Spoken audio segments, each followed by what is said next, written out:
ఆమేన్.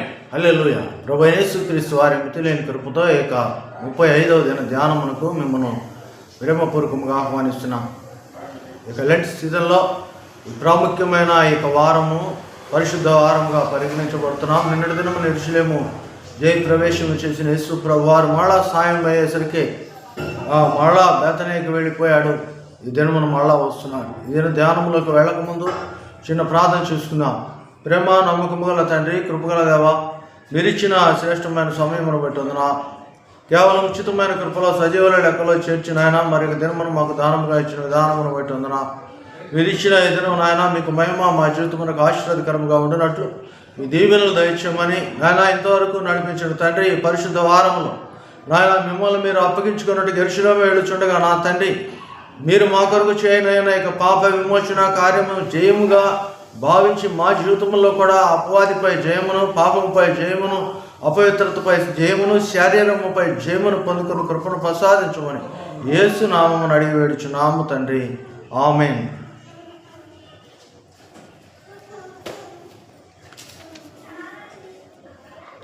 జయ ప్రభు యేసుని వెంబడించుచు జయముగా నడచెదము, యేసుతో జయముగా నడచెదము. ప్రియుడగు యేసుని ప్రేమను చవిగొని, ప్రియుడగు యేసుని ప్రేమను చవిగొని పయనము చేసేదమా ప్రభు వెంబడి, పయనము చేసేదమా ప్రభు వెంబడి.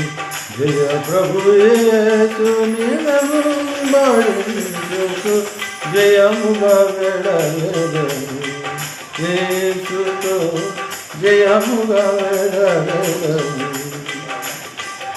ఆదరణయు అధిక బలమును ఆత్మకడ్గమును అవనిలో అందరి రక్షయును.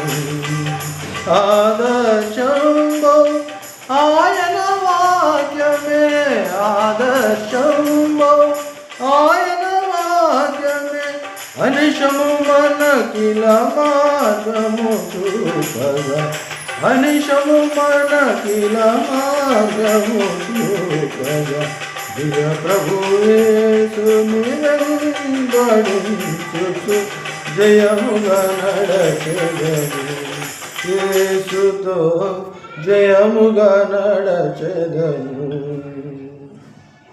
ధర విరోధులు మమ్ము చూడగా దరి చేరదమేసు, ప్రభుని దరి చేరదమేము. దాత్రి దురాశల డంబములన్నీయు, దాత్రి దురాశల డంబములన్నీజి మైత్రిని వీడి నడచెదమేసు, మైత్రిని వీడి నడచెదమేసు. జయ ప్రభు యేసుని వెంబడించుచు జయముగా నడచెదము. మా ప్రభు చూమమునేదు మార్గము మాదిరి జాడలను, నీదగు మాదిరి జాడలను. మా పాదములను తొట్టిలకుండగా, మా పాదములను తొట్టిలకుండగా మాకిడు బలమును ఈ కృపదినమున, మాకిడు బలమును ఈ కృపదినమున. జయ ప్రభు యేసుని వెంబడించుచు జయముగా నడచెదము. మా కొరకై నీవు నడచిన మార్గము చూడగను, మేము మార్గము చూడగను. మా రక్షకని అడుగు జాడలు, మా రక్షకని అడుగు జాడలు మరువక విడువక నడువక కృపణుడు, మరువక విడు విడువక నడువక కృపనివ్వు. జయ ప్రభు యేసు నిరంబడించుచు జయముగా నడచెదము. యేసుతో జయముగా వెడలెదము. పరముల నిన్నుగాక ప్రేమతో ఎవరిని కొలిచెదము.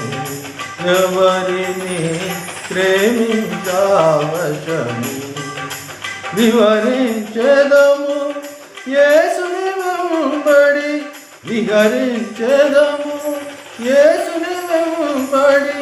మహిమరాజమున యేసుని కొలువా, మహిమరాజమున యేసుని కొలువా. ప్రియ ప్రభు యేసుని వెంబడించుచు జయముగా నడచెదము. యేసుతో జయముగా వెడలెదము. ప్రియుడగు యేసుని ప్రేమను చదిగొని, ప్రియుడగు యేసుని ప్రేమను చదిగొని పయనము చేసేదమా ప్రభువుందరి. పయనము చేసేదమా ప్రభువుందరి. జయ ప్రభు యేసుని వెంబడించుచు జయముగా నడచెదము. యేసుతో జయముగా నడచెదము. లెంట్ డేకి మిమ్మల్ని ఆహ్వానిస్తున్నాను. ఇక ఆధ్యాత్మిక సహవాసములో 35వ దినమున ఈ పరిశుద్ధ వారములో యేసు ప్రభువారు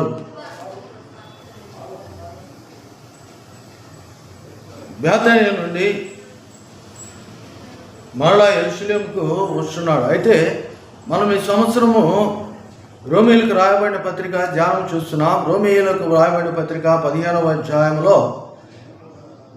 ఈ దిన ధ్యానమునకు వచ్చినాం. అయితే నిన్నటి దినమున యేసు ప్రభువారు మట్టలాదివారముగా అనగా యెరూషలేము జయప్రవేశం చేసిన దినాన్ని మట్టలాదివారముగా జరుపుకొనిచున్న తర్వాత ఆ దిన సాయంత్రం ఆయన మరలా యెరూషలేము వెళ్ళిపోయి యెరూషలేము నుంచి మరలా ఆయన వస్తూ మత్తయి సువార్త 21వ అధ్యాయంలో మనం చూస్తాం.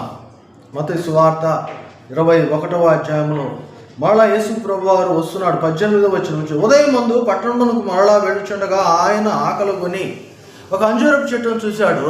ఆ అంజూరపు చెట్టు దగ్గరకు వెళితే ఆకులు తప్ప మరేమీ లేవు అంటున్నాడు. ఆకులు తప్ప మరేమీ లేవు. కానీ యేసు ప్రభువుకి అది ఉపయోగకరముగా లేదు కాబట్టి దాన్ని చెప్పించటం, అది వెంటనే ఎండిపోవటం, దానికి శిష్యులు ఆశ్చర్యపడటం, వారు మరలా ప్రభువుని అడగటం జరిగింది. ఈ జరిగిన సంఘటన తర్వాత అక్కడ నుంచి మార్గంలో జరిగిన ఈ సంఘటన మరలా వారు దేవాలయంలోకి వెళ్ళారు. దేవాలయంలో బోధించుచుండగా అక్కడ ఉన్న అధికారులు, దేవాలయపు అధికారులు వచ్చి యేసు ప్రభువారిని కొన్ని అవాంతరాలు కల్పిస్తున్నట్టు మనం చూస్తున్నాం.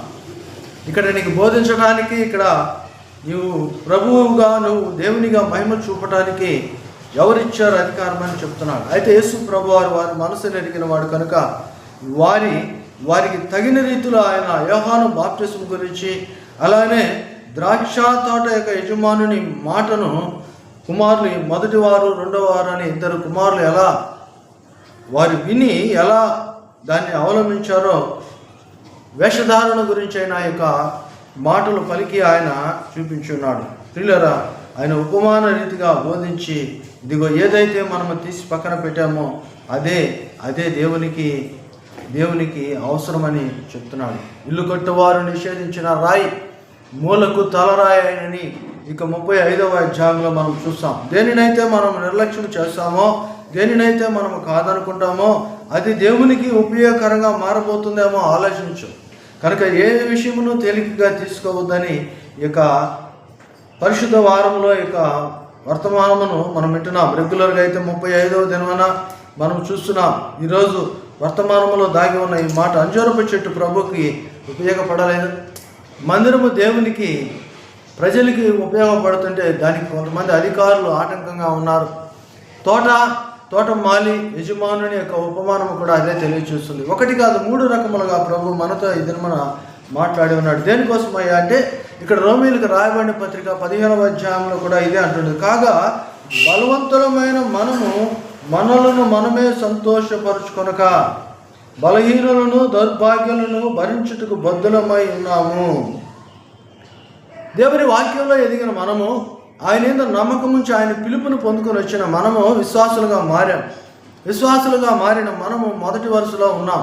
ఈ మొదటి వరుసలో ఉన్న ఆ యొక్క ప్రజ ఇదిగో మనకంటే బలహీనులను ఎత్తి పట్టుకున్న వాళ్ళని బలపరచాలని వాక్యం స్పష్టంగా సెలవిస్తుంది.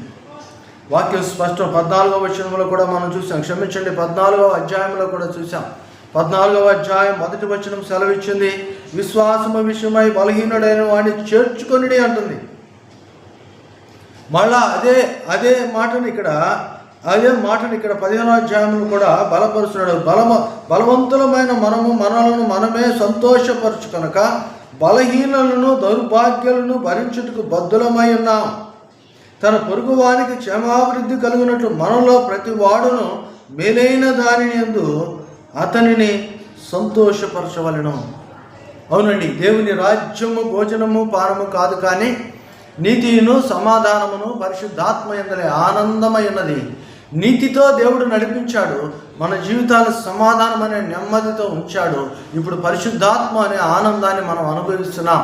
ఈ పరిశుద్ధాత్మ అనే ఆనందాన్ని కేవలం మన వరకు కాదు, కానీ ఇదిగో నీ ఇటీజికాల జీవితమే ఉంది, కానీ ఎదుగుదలలాగా ఆగిపోయిన వారు ఉన్నారు. సమాధాన స్థితిలో ఉన్నవారు ఉన్నారు, కానీ వారి సొంత కార్యములను చూచుకొనిచున్నారు. కానీ నీతితో కూడిన జీవితము, సమాధాన సంబంధమైన వరములను దేవుడు నీకు దేనికి ఇచ్చాడు అంటే పరిశుద్ధాత్మలో అందరితో నువ్వు ఆనందించాలని. అందరికి కావాలి, కానీ నువ్వు ఒక్కడవే వెళితే ఎలా? అందుకనే పౌలు భక్తుడు అంటాడు, ఆయన పరిచర్యలో రక్షించబడిన వారిని మీరే కదా నా ఆనంద కిరీటము, మీరే కదా నా అతిశయ కిరీటం అని మీరని సంబోధించవలసి వస్తుంది. అవును, మనలో ఎవరో ఒకరిని ఏదో ఒక రీతిగా కొందరినైనా ఆయనతో చేర్చాలని, ఆ పరలోకమనే నీతి సమాధానములతో కూడిన రాజ్యములో అనేకులను మనం ఉంచాలన్నది దేవుని ఉద్దేశం. కనుకనే ఇక్కడ అంటున్నాడు, మనకంటే బలహీనులు ఉన్నారు, ఆ బలహీనులను బలపరచుటయే దేవుని ఉద్దేశమై ఉన్నది. ఇది దేవుని వాగ్దానముతో కూడిన సందేశమై ఉన్నది. 14వ అధ్యాయం 1వ వచనంలో కూడా మనం చూసాం. ఇదిగో దేవుని విషయమై మనల్ని మనము తగ్గించుకొని మనకంటే బలహీనతలో ఉన్న వారిని మనము సంపాదించాలని ప్రభు యొక్క ఉద్దేశం. కేవలం ఒక రోమియోలకు రాయబడిన పత్రికలోనే కాదు, కానీ కొరింథీయులకు రాయబడిన మొదటి పత్రిక 9వ అధ్యాయం 22వ వచనంలో కూడా ఈ మాటను మనం చూస్తాం. కొరింథీయులకు రాయబడిన మొదటి పత్రిక 9వ అధ్యాయం 22వ వచనమును, బలహీనులను సంపాదించుకొనుటకు బలహీనుడనైతిని, ఏ విధము చేతనైనను కొందరిని రక్షింపవలని అందరికీ అన్ని విధముల వాడనైతిని. నిన్ను నువ్వు నీ యొక్క స్థితిని, నీ భాషని, నీ యొక్క భేదాభిప్రాయాన్ని తీసి పక్కన పెట్టి కొందరినైనా నువ్వు రక్షించుటకు వారిలో ఒకనిగా మారమంటే నువ్వు పాపం చేయమని కాదు, ఆ పాపుల మందలో నుంచి పిలువబడ్డ వారిని నీతో సమరూపముగా మార్చుటకు కొంతైనా ప్రయాసపడు. అందుకనే యేసు ప్రభు వారు ఆజ్ఞ ఇస్తూ మీరు శిష్యులు సమస్త జనులు శిష్యులుగా చేయమన్నాడు. శిష్యులుగా చేసిన తర్వాత వారికి ఇవ్వబడిన పిలుపుని ఆయన బలపరుచుకుంటాడు. కానీ నీకు సమరూపముగా నీతో సమాన స్థితిలో ఉంచాలని ప్రభు యొక్క ఆజ్ఞ ఉన్నది. ప్రభు కూడా తన పోలిక చొప్పున తన స్వరూపం అందే నిర్మించాడు, కానీ వేరు రూపము కానే కాదండి. ఈ అపవాది మాటలు విని మనము మోసపోయామేమో, కానీ ఈరోజు ప్రభు మాట విని ప్రభువును ఇచ్చిన ఆ సంతోషమును, ప్రభు యొక్క ఆత్మను పొందుకున్నట్టుకు ప్రభు చెప్పిన మార్గం మీద బలహీనమైన మనము బలవంతులమైన మనము బలహీనులైన వారిని విడిచిపెట్టక మనతో కలిసి వారు సంతోషించేలాగున మనము వారిని బలపరచవలెను. ఒకప్పుడైతే ఆత్మలు శుద్ధమే కానీ శరీరము బలహీనమని ప్రభు చెప్పాడు. ఇప్పుడు ఆత్మయును శరీరమును నీ జీవితంలో బలపరచబడి ఉన్నాయి. బలపరచబడిన నీవు శరీరం రీత్యా అనేకులను బలపరచాలి. కొరింథీయులకు రాయబడిన మొదటి పత్రిక 12వ అధ్యాయం 22వ వచనములో శరీరము యొక్క అవయవముల్లో ఏవి బలహీనముగా కనబడునో అవి అవశ్యము కదా. ఏదైనా ఒక సందర్భంలో ఒక స్థితిలో మన శరీరములు బలహీనపడి ఉంటే వాటిని ఎలా బలపరుచుకుంటామో అలాగే మనము కూడా మన చుట్టుపక్కల వారిని, విశ్వాసులైన వారు, వెనకబడిపోతున్న వారిని బలవంతులను చేసి మొదటి వరుసలోకి తీసుకురావాలని, ప్రభు యందు ఆనందించే బిడ్డలుగా వారిని మార్చాలని ప్రభు యొక్క ఉద్దేశం. 2 కొరింథీ పత్రిక 12వ అధ్యాయం 10వ వచనములో పౌలు భక్తుడు అంటాడు, నేను ఎప్పుడు బలహీనుడనో అప్పుడే బలవంతుడను కనుక క్రీస్తు నిమిత్తము నాకు కలిగిన బలహీనతల్లోనూ, నిందలలోనూ, ఇబ్బందులలోనూ, హింసల్లోనూ, ఉపద్రవములలోనూ నేను సంతోషించుచున్నాను. ఇలాగ మీతో చెప్పాను, స్థితి తగ్గించుకోవటం అంటే నీ యొక్క విశ్వాసాన్ని తగ్గించుకోవటం కాదు, నీ యొక్క ఆత్మీయ పరిమాణమును తగ్గించుకున్నట్టు కాదు, కానీ ప్రభువులో హింసలకైనాను, బాధలకైనాను, ఇబ్బందులకైనాను, ఉపద్రవములకైనాను నిలిచి అనేకులను ఆయన యొద్దకు నడిపించే బిడ్డగా ఉండాలని. కనుకనే ప్రియ సహోదరుడా, సహోదరి, కొరింథీ రాసిన మొదటి పత్రికలో మనం చూసాం, శరీర విషయంలో మనం బలహీనులమైతే బలపరచబడ్డ మనము మన శరీరములు సజీవ యాగములుగా ఇదిగో మార్గము తప్పిన బిడ్డలకు, మళ్ళా తప్పిపోయిన వారిని రక్షించుటకు, చిక్కుబడిపోయిన వారిని రక్షించుటకు, పోగొట్టుకున్న వాటిని వెతుకుటకు ఇది మిక్కిలి అనుకూల సమయం. కనుకనే లూకా సువార్త 15వ అధ్యాయంలో పోగొట్టుకున్న నాణ్యముల గురించి, తప్పిపోయిన గొర్రె గురించి, కుమారుని గురించి ఆయన స్పష్టంగా రాశాడు.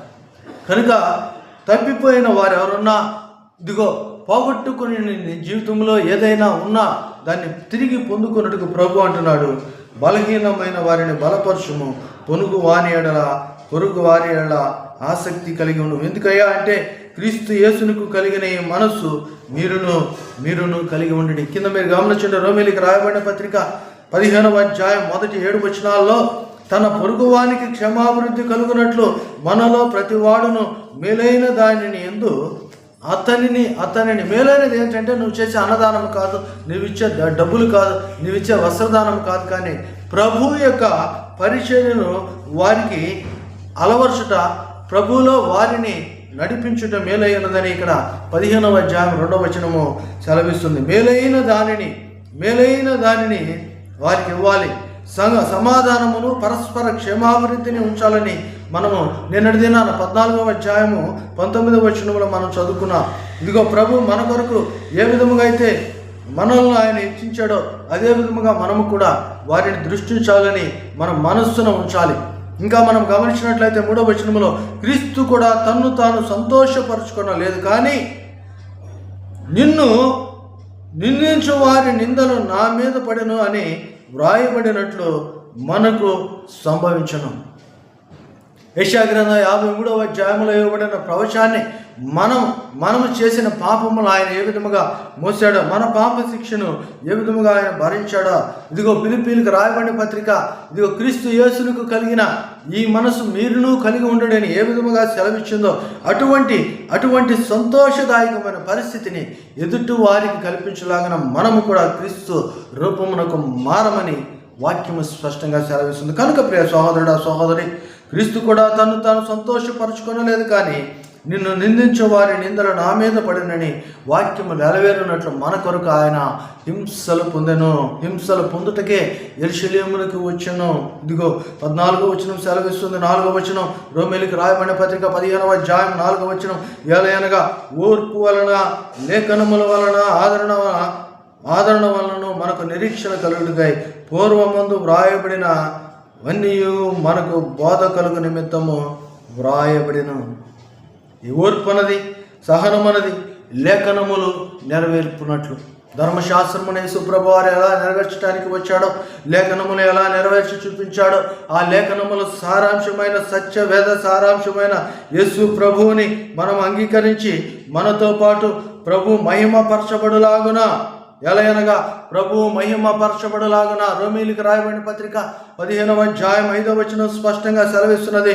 మీరేక భావము గలవారై ఏకగ్రీవముగా, మూల భాషలో అంటాడు, ఒక్క నోటితో ఒక బాప్తిస్మ ఎలా తీసుకుని ఉన్నామో యేసు క్రీస్తుని ఒక నరుని ద్వారా పర సంబంధమైన వరములు పొందుకొనుటకు, పరలోక స్వాస్థ్యమును అందుకొనుటకు, పాపములు క్షమించబడుటకు, పాప క్షమాపణలో శుద్ధీకరించబడుటకు యేసు క్రీస్తును ఒక్క వ్యక్తి ద్వారా ఎలా మనము రక్షించబడ్డామో ఒక్క నోటితో ఏకగ్రీవముగా, అంటే ఒక్క నోటితో మన ప్రభు అయిన యేసు క్రీస్తు తండ్రి యొక్క దేవునిని మహిమపరచు నిమిత్తము క్రీస్తు యేసు చిత్త ప్రకారం ఒకరినొకడు మనస్సు కలిగిన వారైనట్లు ఓర్పునకు ఆదరణకు కర్తయ్యకు దేవునికి మీరు అనుగ్రహించునుగాక. దేవునిని మనం మహిమపరిచే బిడ్డలుగా, ఆ క్రీస్తు నాథునికి మాత్రమే మనం సమర్పించబడే బిడ్డలుగా, అంకితమయ్యే బిడ్డలుగా, ప్రతిష్ఠించబడే బిడ్డలుగా మనం ఉండాలని ప్రభువు మనకు ఈ దినం మన ప్రేరేపణ దయచేస్తున్నాడు. కనుక 4వ వచనం 7వ వచనం కూడా సెలవిస్తుంది. రోమీయులకు రాయబడిన పత్రిక 15వ అధ్యాయం 7వ వచనం, కాబట్టి క్రీస్తు మిమ్మును చేర్చుకొనిన ప్రకారము దేవునికి మహిమకరముగా ఉండనట్లు మీరు ఒకరినొకడు చేర్చుకొనుడి. Get one together, mingle one together అని నేనంటాను. ఒకరిలో ఒకరు పరిపూర్ణముగా కలవాలి అనగా ఇది శారీరక సంబంధము కాదు, కానీ ఆత్మ సంబంధము. బాప్తిసం ఒకటే, ఎత్తబడే సంఘం ఒకటే. మరి నీలో ఎందుకు డినామినేషన్, నీలో ఎందుకు భేదాభిప్రాయం, నీలో ఎందుకు విభాగాలు? క్రీస్తు ఒక్కడే. మన కొరకు శ్రమను అనుభవించినది, పాప భారమును అనుభవించిన క్రీస్తు ఒక్కడే. మరణించిన యేసు ప్రభు వారే పునరుద్ధారుడు, పాపములో మరణించి పవిత్రుడిగా జన్మించిన వాడు, పరలోకమును భూముల అధికారము కలిగిన వాడు, నిన్ను నన్ను కొనినవాడు, నిన్ను నన్ను రక్షించిన వాడు క్రీస్తు ఒక్కడే కదా. మరి ఆ ఒక్క క్రీస్తులను ఐక్యపరచబడాలని ఆయన యొక్క మహిమ నీ నోటి ద్వారా, నీతో ఉన్న వారి ద్వారా చెందాలని ప్రభు ఈ మాటలు సెలవిస్తున్నాడు. కనుక ప్రియ సహోదరుడా, సహోదరి, ఇదిగో బలవంతులమైన మనలను మనమే సంతోషపరచుకొనక బలహీనుల దౌర్భాగ్యాలను భరించుటకు బద్ధులమై ఉన్నాం. ఈ లోకంలో ఈ క్వాలిఫికేషన్ ఎవరికి లేదు, ఈ అవకాశం ఎవరికి లేదు, ఈ యొక్క సందర్భం ఎవరికి లేదు. ఈ యొక్క దేవుడు మనపై ఉంచిన నమ్మకత్వం ఇంకెవరికి లేదు. కనుక బలహీనులను వారిని బలపరుచుటకు దేవుడు మనల్ని బలముగా మార్చాడు. అది ఆత్మీయంగా, మనం శారీరకంగా. ఈ బల సంపన్నుడైన క్రీస్తు నాథుని నీవు అనేకులకు పంచిపెట్టి అందరము కలిసి ప్రభువులో ఆనందించలాగున ఇదని మన ప్రభు ప్రేరేపణ దయచేస్తున్నాడు. కనుక బ్రతికిన మనము, జీవించుచున్న మనము మన జీవితాల్లో ప్రభువుని కలిగి జీవించాలని, మేలైన దానిని వెతకాలని, ప్రభు కొరకే మనము ఉండాలని ప్రభు కోరుతున్నాడు. కనుక ఇటు అవకాశం ఇచ్చిన 35వ దినములో ప్రభు బలహీనులలో బలపరుచుటకు మనల్ని ఏర్పరిచాడని, మనమొక్కరమే పరలోకములో వెళితే ప్రభువుకు సంతోషం లేదని గ్రహించి ఇంకా యెరూషలేము వెళుతూ ఆయన ఈ యొక్క దినమున 35వ దిన శ్రమల దినములో పరిశుద్ధ వారములో నిన్నటి దినమున ఆయన జయప్రవేశం చేసి మరలా వచ్చాడు. ఇక 2వ దినమున యేసు ప్రభువారు యెరూషలేములో ప్రవేశించిన 2వ దినమున ఆయన అంజూరపు చెట్టును గురించి ఉపమానం, ఇదిగో మందిరములో ఆయన ఆటంకపరచబడిన విధానం, ద్రాక్ష తోటలో జరిగిన 2 సందర్భములు, అదే విధముగా పోగొట్టుకున్నవి తిరిగి పొందుకున్నట్టుగా ఆయన ఇచ్చిన అవకాశము, మన జీవితంలో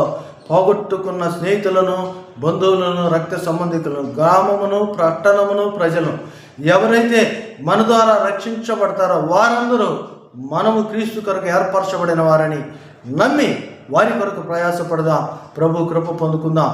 ఇదిగో ప్రభువులో మనము నాటబడి మనము ప్రభు కొరకు జీవించినప్పుడే ప్రభువుకు ఘనత, మహిమ ఈరోజు తెలుసుకున్నాం. అట్టి మహిమ ప్రభువుకు కలగాలని ప్రభు చేతికి అప్పగించబడదాం. ప్రార్థన. ప్రేమ నమ్మకము గల తండ్రి, మీరు ఇచ్చిన ఇక శ్రేష్టమైన సమయమును బట్టి వందనా. కేవలం ఉచితమైన కృపలో సజీవుల లెక్కలో చేర్చిన తండ్రి, ఈ దినమున నాయన మేము నేర్చుకున్న భాగములో వాక్య పఠనములో నాయన మీ కొరకు బలహీనులైన వారిని మేము బలపరిచి వారితో కలిసి మీ యందు ఆనందించి భాగ్యమును దయచేసిన విధానమును బట్టి వందనా. ఇటు అవకాశం నీ బిడ్డలకు ఇచ్చినట్టుగా మేలును, దీవెనయు, సమృద్ధిని, సంతృప్తిని దయచేయమని బిడ్డలు నాయన విన్న వాక్యాలు వృధాగా పానీయకుండా అనుభవించుకొని జీవితాంతం మీకు మహిమకరముగా జీవించి కృపను ప్రసాదించమని యేసు నామమును అడిగి వేడుచున్నాము తండ్రి. ఆమేన్. తండ్రి, కుమార, పరిశుద్ధాత్మ త్రియక దేవుని సకలమైన దీవెనలు మీ కుటుంబములకును వ్యక్తిగత జీవితములకును ప్రభు నిత్యము తోడై నడిపించునుగాక. ఆమేన్. హల్లెలూయా.